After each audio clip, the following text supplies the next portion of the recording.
ओम नमो भगवते वासुदेवाय। भगवते वासुदेवाय। ओम नमो भगवते ओम नमो वासुदेवाय। भगवते वासुदेवाय। ओम नमो भगवते वासुदेवाय। भगवते वासुदेवाय। नारायणं नमस्कृत्य नमस्कृत्य नरं चैव नरं नरोत्तमं चैव नरोत्तमं सरस्वती देवीं सरस्वती व्यासं ततो जयमुदीरये। ततो जयमुदीरये। नष्टप्रायेषु नष्टप्रायेषु भद्रेषु अभद्रनित्यं भागवत नित्यं भागवतं सेवया भगवती उत्तमश्लोके भक्तियुतं सलोके भक्तिर्भवति भक्तिर्भवति नस्तिकी।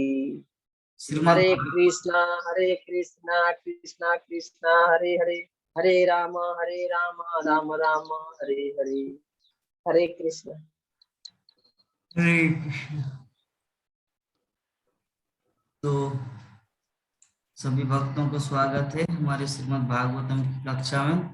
हम लोग श्लोक को पाठ करते हैं। इस श्लोक को 3 दिन से पाठ कर रहे हैं, लेकिन एक दिन भी सक्सेस हुआ नहीं।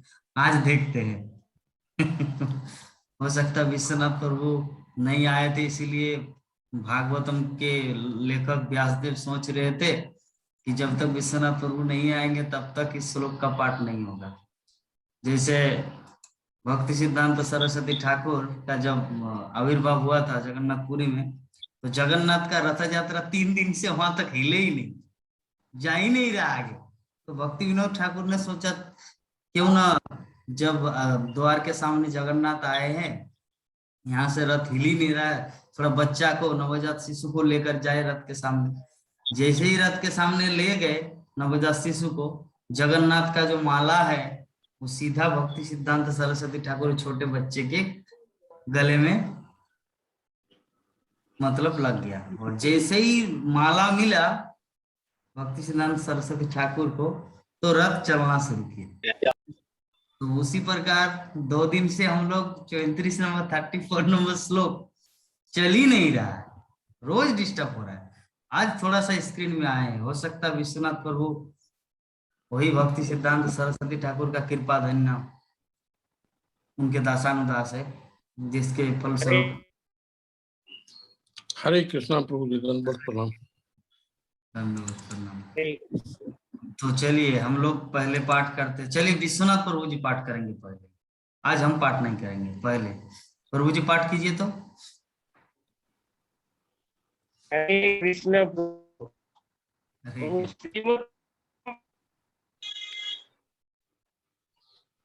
पंचम अध्याय 34 नंबर श्लोक। ठीक है। हरे कृष्ण। जय श्री गुरु। एवं क्रिया योगा एवं निर्याणं क्रियायोगा सर्वे सर्वे संस्कृतेः तव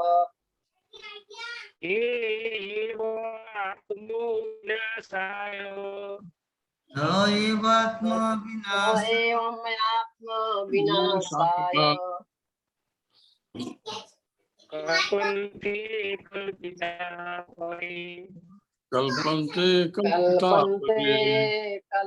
कलिपता परे। हरे कृष्णा प्रभु। हरे कृष्ण। एवं नृणाम क्रिया योगा सर्वे एवं निर्णाय क्रिया योगा सर्वे संस्कृति हेतवा सर्वे संस्कृति हेतव तो एवा विनाशाय तो एवं आत्मा विनाशाय कल्पिता परे कल्पन्ते कल्पन्ते कल्पिता परे। हरे कृष्ण। हरे कृष्ण। एवं निर्णाम क्रिया योगा एवं क्रिया योगा सर्वे संस्कृति हेतौ सर्वे सर्वे संस्कृति है तव तत एवं आत्मविनाशाय तयवात्मा विनाशाय कल्पन्ते कल्पिता परे। कल्पन्ते कल्पिता परे। हरे कृष्णा। हरे हरे कृष्णा। कृष्णा। अनुवाद और तात्पर्य। इस प्रकार जब मनुष्य के सारे कार्यकलाप भगवान की सेवा में समर्पित होते हैं तो वही सारे कर्म जो उसके शाश्वत बंधन के कारण होते हैं कर्म रूपी वृक्ष के विनाशकर्ता बन जाते हैं। तात्पर्य है भगवद गीता में जीवों को निरंतर व्यस्त रखने वाले सकाम कर्म की तुलना वट वृक्ष अशस्त्र से की गई है क्योंकि इसकी जड़ें बहुत गहरी होती है। जब तक कर्म के फल का भोग करने की इच्छा रहती है तब तक कर्म के अनुसार आत्मा का देहांतरण एक शरीर से दूसरे में, एक स्थान से दूसरे स्थान में होता रहता है। यही भोगेच्छा भगवान की सेवा करने की इच्छा में बदली जा सकती है। ऐसा करने से मनुष्य का कार्य कर्मयोग में अथवा उस मार्ग में बदल जाता है जिससे मनुष्य अपनी स्वाभाविक प्रवृत्ति के अनुसार कर्म करते हुए आध्यात्मिक पूर्णता प्राप्त कर सकता है। यहाँ पर आत्मा शब्द समस्त प्रकार के सकाम कर्म की कोटियों का सूचक है। निष्कर्ष यह निकलता है कि जब समस्त सकाम तथा अन्य कर्मों को भगवान की सेवा में लगा दिया जाता है तब फिर नए कर्म उत्पन्न नहीं होते और धीरे धीरे दिव्य भक्तिमय सेवा का विकास होता है जिससे न केवल कर्म रूपी अशस्त्र वृक्ष का पूर्ण रूप से मूलोच्छित होगा अपितु वो कर्ता को भगवान के चरण कमल तक ले जाएगी। सारांश यह है कि मनुष्य को सर्वप्रथम ऐसे शुद्ध भक्तों की संगति खोजनी होती है जो न केवल वेदांत के पंडित हो अपितु स्वरूप सिद्ध तथा भगवान श्री कृष्ण के अनन्य भक्त हो। इस संगति में नवदीक्षित भक्तों को चाहिए कि बिना भेदभाव के तन तथा मन से पूर्ण प्रेम पूर्ण सेवा करें। इस सेवा वृत्ति से प्रेरित होकर महापुरुष अपनी कृपा प्रदान करने के लिए अधिक इच्छुक होंगे जिससे नवदीक्षित भक्त में शुद्ध भक्तों के दिव्य गुणों का समावेश हो सकेगा। धीरे धीरे इससे भगवान की दिव्य लीलाओं के श्रवण के प्रति प्रगाढ़ रुचि उत्पन्न हो सकेगी जिससे वह स्थूल तथा सूक्ष्म शरीरों की स्वाभाविक स्थिति तथा उससे भी परे शुद्ध आत्मा तथा परमात्मा के साथ अपने शाश्वत संबंध का ज्ञान प्राप्त कर सकेगा। शाश्वत संबंध की स्थापना के जुड़ जाने के बाद धीरे धीरे भगवान की शुद्ध भक्ति विकसित होकर भगवान के पूर्ण ज्ञान का रूप धारण कर लेती है जो निर्गुण ब्रह्म तथा अंतर्यामी परमात्मा की परिधि के बाहर। ऐसे पुरुषोत्तम योग से जिसका भगवद गीता में उल्लेख है मनुष्य इसी शरीर में परिपूर्ण बन जाता है और उसमें सर्वोच्च मात्रा में भगवान के उत्तम गुण दिखने लगते हैं। शुद्ध भक्तों की संगति से ऐसा ही कर्मिक विकास होता है। तो श्रीमद् भागवतम के प्रथम स्कंद पंचम अध्याय श्लोक संख्या 34 34 नंबर श्लोक में हम लोग डिस्कस कर रहे हैं। यहाँ पर बताया गया है कि एवं निम्नाम क्रिया योगा सर्व संस्कृति हेतव तयवात्म विनाशाय कल्पन्ते कल्पिता है परे। अर्थात नारद मुनि व्यासदेव को बोल रहे हैं कि इस प्रकार जब मनुष्य के सारे कार्यकलाप भगवान की सेवा में समर्पित होते हैं तो वही सारे कर्म जो उसके शाश्वत बंधन के कारण होते हैं कर्मरूपी वृक्ष के विनाशकर्ता बन जाते हैं। तो नारद मुनि यहाँ पर क्या बोलना चाह रहे हैं? नारद मुनि के बोलने का भाव यही है कि हर कोई संसार में कुछ न कुछ ऐसा कर्म करता है जिसके फलस्वरूप उसको इस संसार की जटिलताओं में बंधना पड़ता है। उदाहरण स्वरूप एक दिन हम लोग एग्जाम्पल दिए थे, जो कृषि है, कृषि हल चलाते हैं तो हल चलाते समय बहुत सारे कीड़े मकोड़े मर जाते हैं, ठीक है। उसके बाद जब कोई फसल चाहे बरबटी का सब्जी हो या बैगन कुछ भी हो तो उसका दवाई देना पड़ता है ना। वो दवाई कीटनाशक दवाई, तो उसमें भी बहुत सारे कीड़े मकोड़े मर जाते हैं। तो ये सब का जो पाप है ना उसको लगता है, इसे कहा जाता है कर्मफल। तो कर्मफल जो उसको लग रहा है इसके लिए तो उसको ऐसे जोनी में जाना पड़ेगा उस पाप को शोधने के लिए, क्योंकि पाप किसी का बाप नहीं होता, ठीक है। तो जब आप ऐसे कर्म करेंगे, हल चलाते समय, रोपण करते समय, विभिन्न स्थानों में हम लोग ऐसे कुछ कर्म करते हैं जिसके फल स्वरूप हम लोग को कर्म फल में बंधना पड़ता है। तो नारद मुनि यहाँ पर बोलने का भाव वो बोलना ही चाह रहे कि किसी भी परिस्थिति में व्यक्ति को अगर वो कृष्ण की सेवा में लग जाता है तो उस कर्म फल के बंधन से मुक्त हो जाता है। तो तात्पर्य में श्रील प्रभुपाद बहुत ही सुंदर ढंग से समझाए हैं क्या कि भगवद गीता में जीवों को निरंतर व्यस्त रखने वाले सकाम कर्म की तुलना बट वृक्ष अस्वस्थ से की गई। सकाम कर्म अस्वस्थ वृक्ष, अस्वस्थ वृक्ष मतलब बट वृक्ष, जो हम लोग पितरों को पानी देते बट वृक्ष में, यस, पीपल के वृक्ष में, बट वृक्ष में पानी डालते हैं। भूत प्रेतों की उपासक, लाइक दैट, ये एक सिस्टम है। तो ऐसे में भगवत गीता में भगवान श्री कृष्ण बोले हैं कि बट वृक्ष कौन है? समस्त वृक्षों में अस्वस्थ वृक्ष में। तो बट वृक्ष का उदाहरण क्यों दिया श्रील प्रभुपाद यहाँ पे सकाम कर्म की तुलना?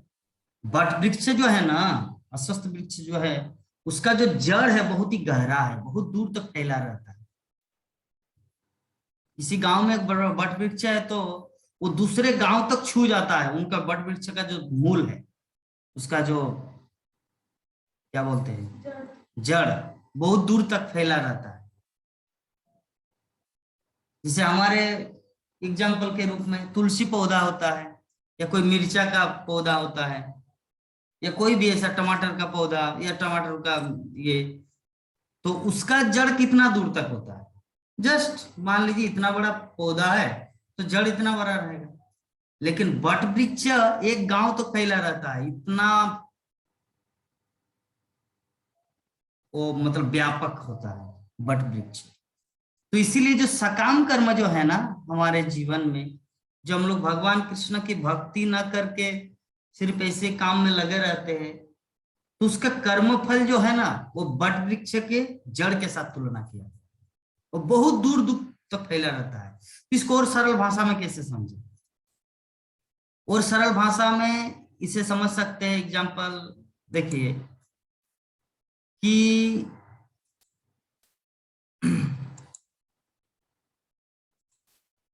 मान लीजिए नंदा किशोरी माता जी हैं, उनकी 2 बेटी है, एक बेटा है। तो उनकी बेटी का बेटा जो है, एग्जाम्पल के रूप में, उन्होंने कुछ गलती किया।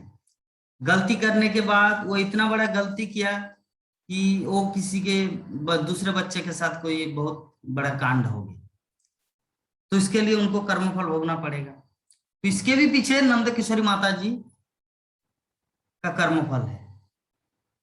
ऐसा नहीं कि वो तो अपनी आत्मा है, मेरा क्या कर्मफल भोगना पड़ेगा, नहीं।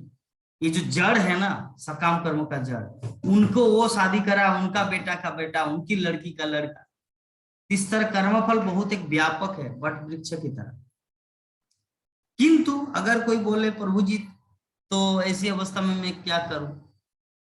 एक ही चीज करना, भक्ति। भक्ति करने से सब कर्मफल का जड़ समाप्त हो जाता है।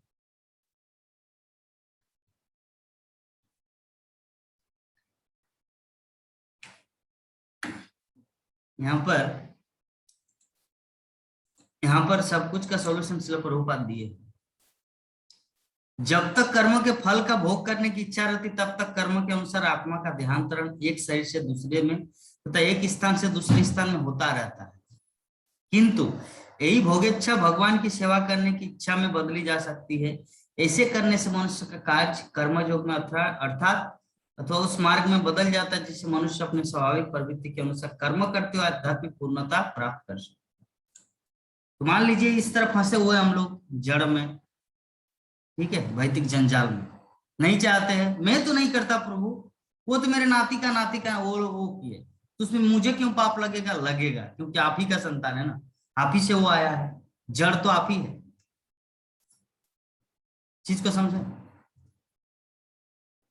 तो यहाँ पे श्रील प्रभुपाद बताया, किंतु ये जो भोग इच्छा है हमारा, अगर इसको पूर्णतः कृष्ण सेवा में लगा दिया जाए, कृष्ण सेवा में कि प्रभु जो भी है मैंने भूल किया है, हो सकता है मेरा इतना सारा बच्चे, इतने सारे नाती पोता, वो लोग भक्ति में नहीं, वो लोग बहुत कुछ गलत कर्म करते, लेकिन मैं क्या करूं? मैं तो आपकी भक्ति, मैं आपकी शरण में हूं, अभी आप जो चाहे वही करें।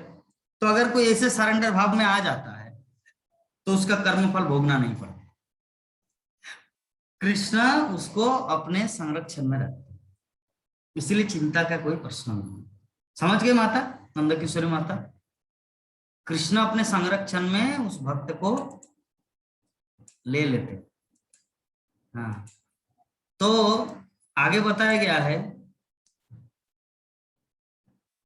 यहाँ पर, आत्मा शब्द समस्त सकाम कर्म की कोटियों का सूचक है। निष्कर्ष यह निकलता है कि जब समस्त सकाम तो अन्य कर्मों को भगवान की सेवा में लगा दिया जाता है, तब फिर नए कर्म उत्पन्न नहीं होते और धीरे धीरे दिव्य भक्त में सेवा का विकास होता है, जिससे न केवल कर्मरूपी अशस्त्र वृक्ष का पूर्ण रूप से मूलोच्छेद होगा, अपितु वो कर्ता को भगवान के चरण कमलों तक ले जाए। देखिए यहाँ पे पूरा क्लियर कर दिया सर कि जैसे मान लीजिए अज्ञान बस मैंने अपने जिंदगी में हम लोग बहुत कुछ गलत कर्म किए हैं, ऐसा कुछ हो चुका है, अभी पश्चाताप हो रहा है कि मैंने क्यों किए। मैं छोटे से बच्चे से ही उन लोगों को क्यों संस्कार नहीं दिया। मेरे नाती पोता को अभी जो बीड़ी पी रहा है, कोई खैनी खा रहे, कोई गुटखा खा रहे, कोई ताश खेल रहा है, ठीक है, मैं उनको बचपन से ही संस्कार क्यों नहीं दिया। तो जो भी है, अभी आप सरेंडर हो चुके हैं ना भगवान कृष्ण के चरणों में, इसका मतलब पुनः वो कर्मफल लगने का कोई चांस ही नहीं, क्योंकि कर्मफल किसका होता है? जो व्यक्ति, देखिए कर्मफल दो है, एक चीज है हम लोग अपने लिए करते हैं और कृष्ण के लिए करते हैं। उदाहरण दिया था कमांडर का, किसी कमांडर में किसी फील्ड में कोई व्यक्ति युद्ध करने के लिए गया है, तो जो मूल जो चीफ कमांडर है वो बोल रहे कि फायर फायर करते करते अगर कोई फायर करता है तो वो व्यक्ति का जेल नहीं होता, लेकिन वो बिना ऑर्डर किए अगर कोई बंदूक चलाए किसी को तो उसको जेल में जाना पड़ता, क्योंकि अधिकार नहीं है किसी के ऊपर गोली चलाना। लेकिन जो उसका जो हेड है सेनापति, हाँ, वो अगर बोले फायर, अभी फायर करो, अभी गोली मारो, तो उस समय अगर किसी को गोली मारे, किसी को खत्म भी किए, लेकिन फिर भी सरकार उसको एक्शन नहीं लेगा। क्यों? क्योंकि वो अथॉरिटी की बात को माने। तो दो चीजें हमारे जीवन में, एक हमारी अपनी इच्छा अनुसार कुछ करना और एक कृष्ण की इच्छा अनुसार कुछ करना। हम लोग अभी दूध नहीं पीते इस महीने में, लेकिन भगवान को दूध पिला सकते हैं, इसमें कोई कर्मफल नहीं है। अगर खुद अपनी दूध पिएंगे ना अभी, तो उसके लिए हम लोग को पाप भोगना पड़ेगा, पाप फल भोगना पड़ेगा। लेकिन लड्डू गोपाल के लिए, भगवान कृष्ण के लिए दूध गरम गरम पिलाओगे तो उसमें भोगना नहीं पड़ेगा। लेकिन इसका मतलब ये नहीं कि वो दूध प्रसाद रूप में आपको पाना, नहीं, वो भी नहीं चलेगा उससे, वो सिर्फ भगवान के लिए। तो कुछ कुछ चीज ऐसे है, अगर हम लोग कृष्ण की सेवा से, मेरे अनुसार, मेरी नजर में जो पाप भी हो, पाप माना जाता है इस महीने में दूध पीना, लेकिन वो कृष्ण की सेवा में लगा दिया जाए तो पाप नहीं कहा जाए। हाँ, तो उसी प्रकार हम लोग अपने जीवन में बहुत कुछ ऐसे कर्मफल, बहुत कुछ गलत कर्म किए हैं, लेकिन वो गलत कर्म जो कुछ हो चुका है वो तो कृष्ण हम लोग को अपने संरक्षण में रखे हैं, और दोबारा वो गलत करने का कोई प्रश्न ही नहीं, क्योंकि हम जो भी करते हैं कृष्ण के लिए करते हैं। ये है फिलोसॉफी। तो श्रील प्रभुपाद आगे बता रहे हैं कि सारांश ये है, क्या सारांश है, कंक्लूजन, कि मनुष्य को सर्वप्रथम ऐसे शुद्ध भक्तों की संगति खोजनी होती है जो न केवल वेदांत के पंडित अपितु भगवान कृष्ण के अनन्य भक्त हो। इस संगति में नवदीक्षित भक्तों को चाहिए कि बिना भेदभाव के तन तथा मन से पूर्ण प्रेम पूर्ण सेवा करें। इस सेवा वृत्ति से प्रेरित होकर महापुरुष अपनी कृपा प्रदान करने के लिए अधिक इच्छुक होंगे, जिससे नवदीक्षित भक्त में शुद्ध भक्तों के दिव्य गुणों का समावेश होगा। श्रील प्रभुपाद बता रहे क्या, कि हम लोग को शुद्ध भक्तों की सेवा करना है। शुद्ध भक्त कौन है? जो ऑलरेडी भक्ति के क्षेत्र में हैं और जो विधि विधानों का सुंदर पूर्णतया पालन कर रहे हैं। ऐसे भक्तों के गाइड में जब हम लोग भक्ति करते हैं तो वो सतत कृपा करते हैं हम लोग को, और वही कृपा है ना, वही कृपा हम लोग को भक्ति जीवन में आगे बढ़ाएगा। इसीलिए तन और मन, श्रील प्रभुपाद बता रहे तन और मन, मतलब मन में भी और तन में भी, शरीर में भी और हमारे हृदय में भी पूर्णतः भक्तों की सेवा करना चाहिए। अभी कोई पूछ सकता है प्रभु जी आप तो शुद्ध भक्त नहीं है, मैं किसी सन्यासी की सेवा करूं। मेरे गुरु महाराज बोलते कि कौन शुद्ध भक्त है कौन शुद्ध भक्त नहीं है, वो आपके पास थर्मामीटर नहीं है। आपको किसी भी भक्त की सेवा अर्थात भक्तों की सेवा करना है। ऐसा नहीं कि आप शुद्ध भक्त है ये अशुद्ध भक्त है चलो इसको इग्नोर करते उनको सेवा करते, नहीं। भक्तों की सेवा आप उनको शुद्ध भक्त मानना है। आपके पास अभी हम लेक्चर सुन रहे थे गुरु महाराज का, बोले कि गुरु महाराज को प्रश्न किया कि हम लोग कैसे भक्तों की से मतलब शुद्ध भक्तों का संग करें, तो गुरु महाराज ने उत्तर दिया कि जब कोई भक्त आपके सामने नहीं है ना, तो आप श्रील प्रभुपाद का बुक पढ़िए, श्रील प्रभुपाद के तात्पर्य को पढ़िए, क्योंकि श्रील प्रभुपाद का तात्पर्य साक्षात शुद्ध भक्त है। क्योंकि श्रील प्रभुपाद जो तात्पर्य लिखे हैं वो आपके कल्याण के लिए, आपके भक्तिमय जीवन को प्रोग्रेस करने के लिए ये सब लिख के चले गए प्रभुपाद आध्यात्मिक जगत में। तो अगर आप उस चीज को फॉलो करें इसका मतलब साक्षात शुद्ध भक्त का संग कर रहे हैं, आपका आध्यात्मिक जीवन सफल है। इसीलिए कोई अगर साथ में न रहे, आप मायापुर में नहीं है, वृंदावन में नहीं है, किसी सेंटर में नहीं है, तो घर में है, तो श्रील प्रभुपाद का पुस्तक का संग करना है। जब जैसे ही समय मिले प्रभुपाद का पुस्तक को पढ़ना है, तो ये शुद्ध भक्तों का संग करना है। तो धीरे धीरे इससे भगवान की दिव्य लीलाओं के श्रवण के प्रति प्रगाढ़ रुचि उत्पन्न हो सकेगी, जिससे वो स्थूल तथा सूक्ष्म शरीरों की स्वाभाविक स्थिति तथा उससे भी परे शुद्ध आत्मा तथा परमात्मा के साथ अपने शाश्वत संबंध का ज्ञान प्राप्त कर सकेगा। देखिए ये जो रोज हम लोग श्रीमद् भागवतम की चर्चा कर रहे हैं, रोज श्रीमद् भागवतम को श्रवण कर रहे हैं और भक्तों का संग कर रहे हैं, इससे क्या होगा श्रील प्रभुपाद यहाँ पे बता रहे हैं कि भगवान के प्रति जो हमारा हृदय में जो शुद्ध शाश्वत जो संबंध है ना, जैसे किसी का कृष्ण के साथ माता पुत्र का रिलेशन है, किसी का कृष्ण के प्रति पिता पुत्र का रिलेशन है, किसी का कृष्ण के प्रति सख्य मित्रवत भाव है, किसी का दास्य भाव है, अलग अलग जो भाव है। तो ये जो हमारा शाश्वत संबंध है वो मैनिफेस्ट, वो प्रकाशित हो जाएगा। वो जो संबंध है कृष्ण के प्रति हमारा, वो संबंध हम लोग का प्रकाशित हो जाएगा जब इसे शुद्ध भक्तों का संग करेंगे और श्रील प्रभुपाद के ग्रंथों को अध्ययन करेंगे। क्योंकि दिव्य ज्ञान हृदय में जब प्रकाशित होता है तभी तो शाश्वत संबंध के बारे में पता चलता है ना।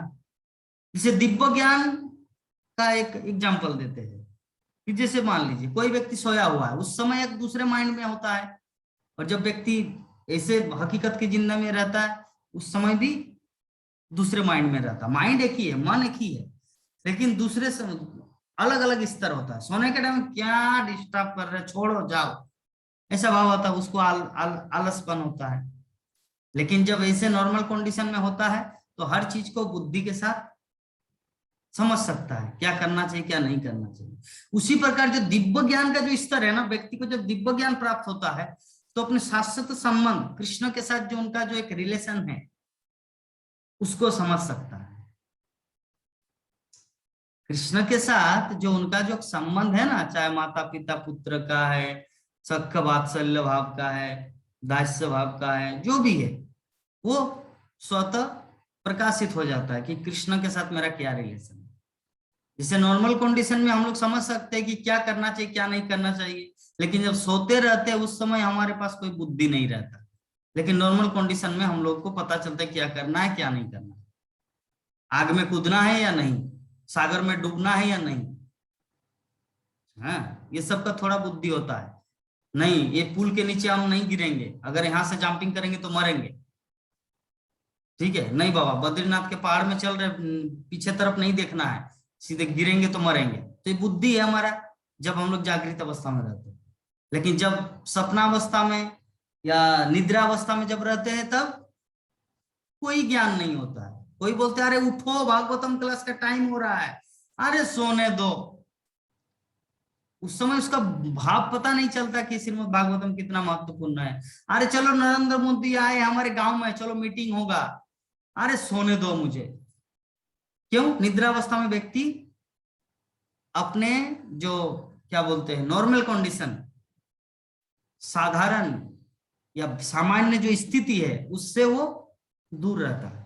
उसी प्रकार दिव्य ज्ञान में भी लागू होता है। जब व्यक्ति का दिव्य ज्ञान होता है वो आध्यात्मिकता में उसे नॉर्मल कंडीशन कहा जाता है। तब वो सब कुछ यथारूप देख सकता है। कृष्ण कौन है मेरा, मैं उनका कौन लगता हूँ, मेरे साथ कृष्ण के साथ क्या रिलेशन है, मुझे कृष्ण के लिए क्या करना चाहिए। तो जब किसी के पास ये दिव्य ज्ञान उदय हो जाता है तब वो इस स्थिति को समझ जाता है कि अपने शाश्वत संबंध का ज्ञान प्राप्त कर सकेगा। तो शाश्वत संबंध की स्थापना के जुड़ जाने के बाद धीरे धीरे भगवान की शुद्ध भक्ति विकसित होकर भगवान के पूर्ण ज्ञान का रूप धारण कर लेती है, जो निर्गुण ब्रह्म तथा अंतर्यामी परमात्मा की परिधि से बाहर है। तो जब हमारा ये दिव्य ज्ञान हृदय में प्रकाशित हो जाता है तब क्या होगा, शुद्ध भक्ति जो है ना वो हमारे हृदय में विकसित हो जाती है। और जब एक बार शुद्ध भक्त विकसित हो जाता है तब वो कभी टूटता नहीं, वो सीधा भगवत धाम ले जाते हैं व्यक्ति को। जैसे इसका एग्जाम्पल क्या दे? एग्जाम्पल ये है कि जब हम लोग बचपन में पढ़ाई लिखाई करते हैं तो टीचर हम लोग को सिखाते हैं कमल कमल, वयाकार मो आम, मयूर मयूर। तो वो देखिए एक मुखस्त विद्या होता है आम। लेकिन बाद में जब हम लोग थोड़ा सा वो 2 क्लास 3 क्लास उठ जाते हैं, 4 क्लास 5 क्लास, जब तो ऑटोमेटिक वो हम लोग को कंठस्थ करना नहीं पड़ता कमल कमल ओ मा आम। वो ऑटोमेटिकली पता चल जाता है कौन सा अक्षर के साथ क्या क्या है ना। जैसे ज्योतिर्मय, जो आधा जय योय तोयरसी मय ज्योतिर्मय। तो ऑटोमेटिक उसको टीचर हम लोग को नहीं सिखाए थे, उसको टीचर सिखाए थे कमल कमल वकार आम, एक एक चंद्र एक पक्ष दुई बानव। हाँ, लेकिन ज्योतिर्मय साइकोलॉजी ये सब जो है ना ऑटोमेटिकली हम लोग पढ़ पाते हैं। ऑटोमेटिकली हम लोग वो कभी और भूला नहीं जाता। वो हम लोग जो एक बार पढ़ना सीख गया वो कभी भूलेंगे नहीं। तो शुद्ध भक्ति की स्तर भी ऐसा ही है। अभी हम लोग क्या है ना बारंबार हम लोग को ट्राई करना पड़ता है, चेष्टा करना पड़ता है, कंट्रोल करना पड़ता है, पूरा कठोर दृढ़ संकल्प लेना पड़ता। नहीं 16 माला जब करना है एकादशी का दिन, नहीं 25 माला जब करना है एकादशी का दिन। ये जो है ना ये डिटर्मिनेशन ये कष्ट से हम लोग को करना पड़ता है। लेकिन स्वतः जब हम लोग शुद्ध भक्त बन जाते हैं तो इसमें आनंद आता है ना।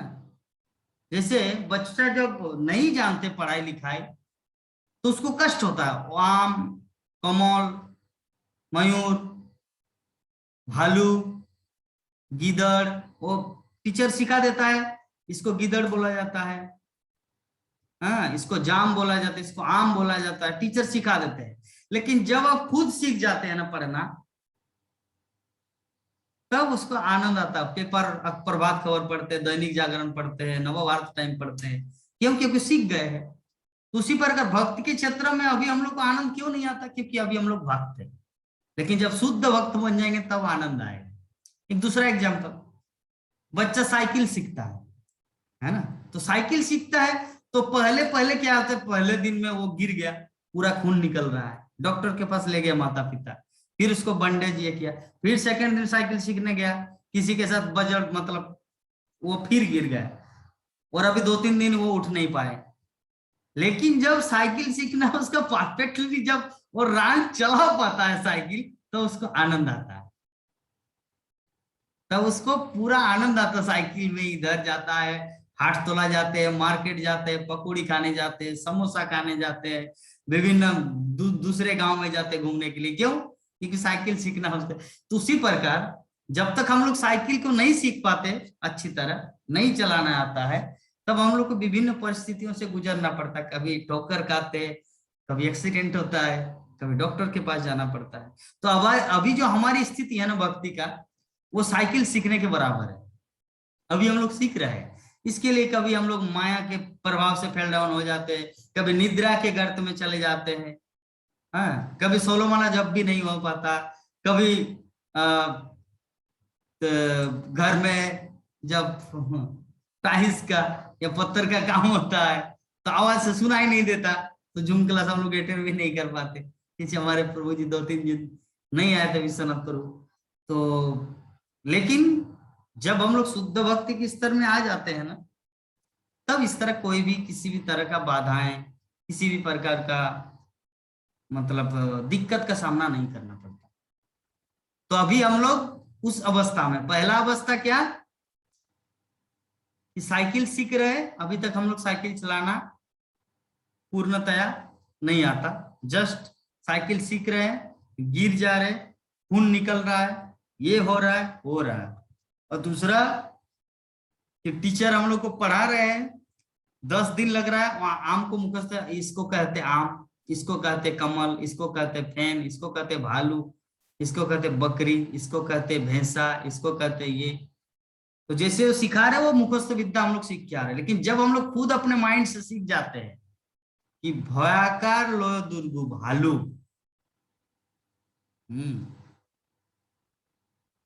मोहिकार नयाकार मैना, इस प्रकार जब हम लोग खुद अपने प्रैक्टिस से, अपने दिमाग से सीख जाते हैं ना, तो आनंद आता पढ़ने के। तो उसी प्रकार हम हमारे जीवन में भक्ति में हम लोग को आनंद तब आएगा जब खुद हम लोग ये चीज प्रैक्टिस करेंगे। प्रैक्टिस मतलब ऑटोमेटिकली स्वतः आ जाएगा। साइकिल चलाने में उस समय आनंद आएगा क्योंकि सीख गया एक बार, और खून वून नहीं निकलेगा और एक्सीडेंट नहीं होगा क्योंकि आपको चलाना आ गया, ठीक है, और पढ़ना भी आ गया। तो इस प्रकार हम लोग समझ गए भक्ति भी हमारा ऐसा ही। अभी हम लोग को आनंद नहीं आता क्योंकि अभी हम लोग प्रैक्टिस के स्तर में है, सिद्ध अवस्था में नहीं है। लेकिन सिद्ध अवस्था में हम लोग अति शीघ्र आएंगे। चलो प्रभुपाद उदाहरण देते हैं ना, कच्चा आम और पका आम। कच्चा आम है, लटका हुआ है पेड़ में, मतलब वो पकेगा एक दिन। गुरु महाराज के क्लास में ये भी बोल रहे थे कि जैसे देखिए अमेरिका में 100 ताला का बिल्डिंग है, 100 ऊपर, 100 ताला, 108 ताला का बिल्डिंग है। तो अभी आपको ऊपर उठना है, तो कैसे उठेंगे? सीढ़ी में उठेंगे, तब तक तो आप 5 बार पानी पीना पड़ेगा, 5 बोतल, तब आप 108 ताला उठ पाएंगे। संभव है क्या 108 ताला उठना? लेकिन अगर लिफ्ट है, लिफ्ट में जस्ट आपको खड़े रहना है और कुछ नहीं करना है, जस्ट आपको सिचुएटेड होना है, वो लिफ्ट आपको ऊपर उठाएगा। लिफ्ट में जस्ट आप खड़े रहिए, आपको कुछ नहीं करना है, कुछ प्रयास नहीं करना है कि थोड़ा सा और रन करते हैं, कुछ नहीं करना है, वो अपने समय में आपको ऊपर में उठाएगा। तो गुरु महाराज बोलना चाह रहे कि ये भगवत धाम जो है ना, ये अमेरिका के वो 108 ताला के समान है। उसको उठने में ये भगवत धाम जो है ना, हमारे पहुंच से बहुत परे है, बहुत दूर है। हम लोग पृथ्वी लोक में, भौतिक ब्रह्मांड में, और भगवत धाम में आध्यात्मिक आकाश, गोलोक वृंदावन, बहुत दूर, वहां तक जा पाना बहुत कठिन है। किंतु इस्कॉन रूपी लिफ्ट, अगर इस्कॉन रूपी लिफ्ट में जस्ट आप सिचुएटेड रहिए, 16 माला जप कीजिए, प्रभुपाद का ग्रंथ पढ़िए, भक्तों का संग कीजिए, 4 नियम पालन कीजिए, ये लिफ्ट में जस्ट आप रहिए, इस्कॉन में जस्ट आप रहिए, कुछ नहीं करना है। एक दिन देखना भगवत धाम में अपने आप को पाओगे। गुरु महाराज बोल रहे एक दिन देखना कि भगवत धाम में अपने आप को एक दिन पाओगे, अगर इस्कॉन में just keep yourself, just ISKCON में अपने आप को रखो, मतलब इस्कॉन के नियमों को पालन करो। प्रभुपाद के द्वारा दिए गए जो नियम है उसको अपने जीवन में धारण करो, एक दिन भगवत धाम में पहुंच जाओगे। लिफ्ट में जस्ट चढ़ गए, आपको और हिलना डुलना कुछ नहीं है, जस्ट लिफ्ट में रहो, 108 तला के ऊपर आप अपने आप को पाओगे, क्योंकि लिफ्ट का काम ही है वहां तक पहुंचाना। हाँ, तो उसी प्रकार इस्कॉन का काम ही है भगवत धाम पहुंचाना, भगवान के धाम, वृंदावन धाम, गोलोक वृंदावन धाम पहुंचाना। इस्कॉन रूपी जो लिफ्ट है, इनका काम ही है भगवत धाम पहुंचाना, ठीक है।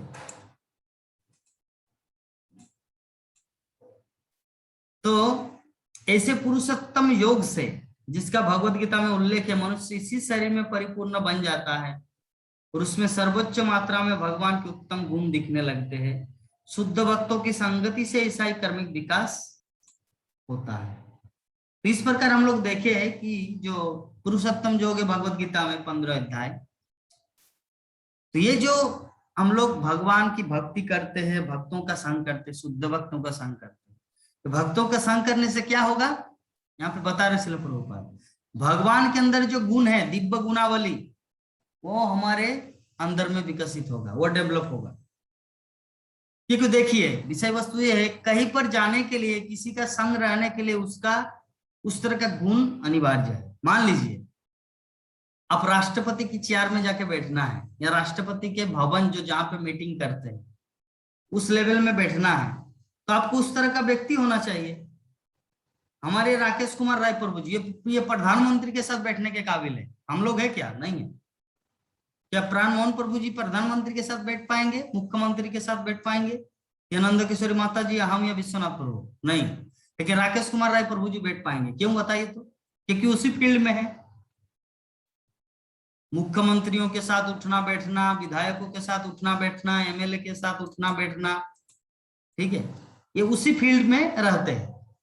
तो इसका अर्थ है कि मुख्यमंत्री के जो गुण है, प्रधानमंत्री के अंदर जो क्वालिटी है, एक चलने का भाव, बोलने का भाव, बैठना उठना, स्पीच देना, ये सब जो है ना प्रभु जी को पता है, इसीलिए वो उस लेवल में, उस महफिल में बैठ सकते हैं। इनके पास वो क्वालिटी। तो उसी प्रकार हम लोग भगवान के पास जाएंगे, भगवान के साथ उठना बैठना, खेलना कूदना, इसके लिए भगवान जैसा गुण होना चाहिए। और भगवान जैसा गुण कैसे हो, यहाँ पे श्रील प्रभुपाद उत्तर में बता रहे तात्पर्य में कि अगर हम लोग शुद्ध भक्तों का संग करें तो। और शुद्ध भक्त का संग क्या है हम लोग बताएं, श्रील प्रभुपाद के तात्पर्य को पढ़ना है, प्रभुपाद के बुक्स पढ़िए, भगवान कृष्ण के अद्भुत गुणावली हमारे हृदय में प्रकाशित हो जाए। हमारे जीवन में कृष्ण का जिस तरह गुण है, गुणावली है, परम गुण, वैसा ही गुण हमारे अंदर होगा। क्योंकि वैसा गुण अगर नहीं होगा तो हम लोग भगवान के साथ उठना बैठना नहीं कर पाएंगे ना। समझ सही है? अगर कोई मुख्यमंत्री के चेयर में या मुख्यमंत्री के फील्ड में, मुख्यमंत्री के मीटिंग हॉल में अगर बैठना है, तो व्यक्ति को तो उस तरह का क्वालिटी अर्जन करना है। ऐसे ही किसी को बैठने देंगे क्या? चाहे तुम कितना ही बड़ा करोड़पति हो या अरबपति हो, उस तरह का लेवल होना चाहिए। तो जो उदाहरण दिया हमारे राकेश कुमार राय प्रभु जी को, वो बैठ पाएंगे क्योंकि उनके पास वो योग्यता है, क्योंकि वो ऐसा ही करते हैं। विधायक, एमएलए एक दिन उस पद में आ जाएंगे प्रभु जी, क्योंकि उसी जगह में वो घूमते हैं। तो इसी प्रकार हम लोग भी भगवान कृष्ण की भक्ति में, भगवान के शुद्ध भक्तों के संग में जो अपने आप को डेडिकेट किए हैं उनके चरणों में, इसका अर्थ हम लोग भी एक दिन भगवान श्री कृष्ण के जैसा ही गुणावली अर्जन कर पाएंगे, और वही गुण हम लोग को भगवत धाम ले जाएंगे, है ना। इसीलिए भक्तिमय सेवा में ये सब विधि विधान, ये सब रूल्स एंड रेगुलेशंस, विधि विधान दिया गया है, क्योंकि ये विधि विधान ही हम लोग को वो परफेक्ट बनाएगा। जैसे कोई बच्चा स्कूल में एडमिशन लेता है तो वहां पे डिसिप्लिन होता है, अनुशासन, क्योंकि अनुशासन अगर नहीं रहेगा उस स्कूल का तो वो कहीं पर किसी भी स्थान में वो गड़बड़ या कुछ गोलमाल करेंगे। अनुशासन रहने से बच्चा क्या ना शांत स्वभाव के होते हैं, किस स्थिति में क्या बोलना है, क्या करना है, चलना है या बैठना है, उठना है या दौड़ना है, उसको स्थिति का ज्ञान हो जाता है। इसीलिए भक्ति जीवन में भी ये कुछ रूल्स एंड रेगुलेशन है, विधि विधान है, जिस विधि विधान से हम लोग अपने आप को परफेक्ट, पूर्ण बना पाएंगे। और वही परफेक्शन, वही पूर्णता हम लोग को कृष्ण के साथ मिलाएगा, क्योंकि कृष्ण पूर्ण है और कृष्ण तो हर किसी को अपने जीवन में एक्सेप्ट नहीं करता जब तक सामने वाला व्यक्ति पूर्ण ना हो। सामने वाला व्यक्ति जब तक पूर्ण ना हो तब तक तो कृष्ण अपने जीवन में उसको धारण नहीं करेगा। अपने साथ खेलने के लिए, अपने साथ गोचारण के लिए वो मौका नहीं देंगे। लेकिन अगर आपके अंदर में वो क्वालिटी डेवलप हो चुका है जैसे कृष्ण का है, तब आप कृष्ण के साथ खेलेंगे, कृष्ण के साथ घूमेंगे, तो इस